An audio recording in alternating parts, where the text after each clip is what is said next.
ಕೋಲಾರದ ಜಿಲ್ಲಾಧಿಕಾರಿ ಕಚೇರಿ ಸಭಾಂಗಣದಲ್ಲಿ ಜಿಲ್ಲಾ ಪ್ರಗತಿ ಪರಿಶೀಲನಾ ಸಭೆಯನ್ನು ನಡೆಸಿದ ಮುಖ್ಯಮಂತ್ರಿ ಸಿದ್ದರಾಮಯ್ಯ ಅಧಿಕಾರಿಗಳಿಂದ ಮಾಹಿತಿ ಪಡೆದರು. ಬಾಕಿ ಇರುವ ರೆವಿನ್ಯೂ ಕೇಸ್ಗಳ ಬಗ್ಗೆ ಉಪವಿಭಾಗಾಧಿಕಾರಿಗಳಿಂದ ಸಮಗ್ರ ಮಾಹಿತಿ ಪಡೆದು ಹೇಗೆ ಪರಿಹರಿಸಿದ್ರು ಎಂದು ವಿವರ ಕೂಡ ಪಡೆದರು.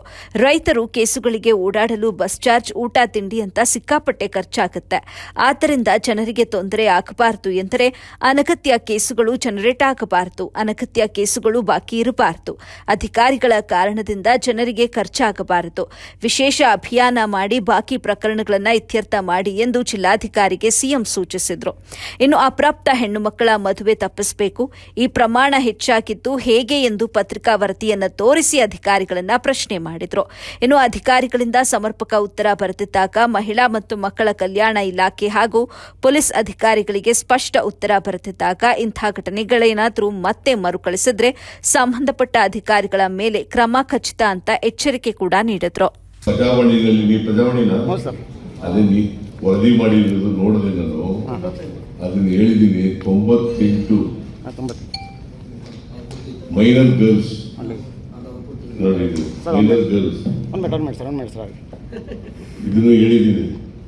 ಇದು ಮತ್ತೆ ಮರುಕಳಿಸಿದ್ರೆ ನಿಲ್ಲದೆ ಹೋದರೆ ಸಂಬಂಧಪಟ್ಟವ್ರ ಮೇಲೆ ಕಠಿಣವಾದಂತ ಕ್ರಮ ತಗೋತೀವಿ ಅಂತ ಹೇಳಿದ್ರು. ಪೊಲೀಸ್ನವರಿಗೆ, ಆಮೇಲೆ ವುಮೆನ್ ಅಂಡ್ ಚೈಲ್ಡ್ ಡಿಪಾರ್ಟ್ಮೆಂಟ್ನವ್ರಿಗೆ, ಸಮಾಜ ಕಲ್ಯಾಣ ಎಲ್ಲ ಮೀಟಿಂಗ್ಗಳಿಗೂ ಕರೆಯಕ್ಕಾಗಲ್ಲ. ಅದಕ್ಕೆ ಈಗ ಕರೆದಿರೋದು ನಿಮಗೆ ಹೇಳಕ್ಕೆ. ಸರಿ ಸರ್, ಮಾಹಿತಿ ಕೊಡಿ ಸರ್. ಏನು ಇಂಪಾರ್ಟೆಂಟ್ ಚರ್ಚೆ ಇದೆ?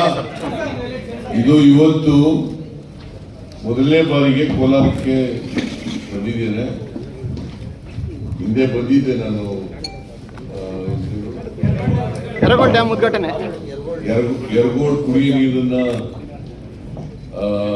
ಕೊಡೋದರಲ್ಲಿ ಕೋಲಾರಕ್ಕೆ ಮತ್ತೆ ಬಗಾರ್ಪೇಟೆಗೆ, ಮಾಲೂರಿಗೆ ಕೊಡ್ತಕ್ಕಂಥ ಕಾರ್ಯಕ್ರಮ ಉದ್ಘಾಟನೆ ಮಾಡೋಕ್ಕೋಸ್ಕರ ಬಂದಿದ್ದೆ. ಆದರೆ ಕೋಲಾರ ಪಟ್ಟಣಕ್ಕೆ ಬರೋಕ್ಕಾಗಿಲ್ಲ, ಜಿಲ್ಲೆ ರಿವ್ಯೂ ಕೂಡ ಮಾಡೋಕ್ಕಾಗಿರಲಿಲ್ಲ. ಇವತ್ತು ಒಂದು ಕಾರ್ಯಕ್ರಮ ಇದೆ, ಅದರ ಜೊತೆಗೆ ರಿವ್ಯೂ ಮೀಟಿಂಗ್ ಕೂಡ ಇಟ್ಕೊಂಡಿದ್ದೆ. ಎಲ್ಲ ಇಲಾಖೆಗಳನ್ನು ಕೂಡ ಸಂಪೂರ್ಣವಾಗಿ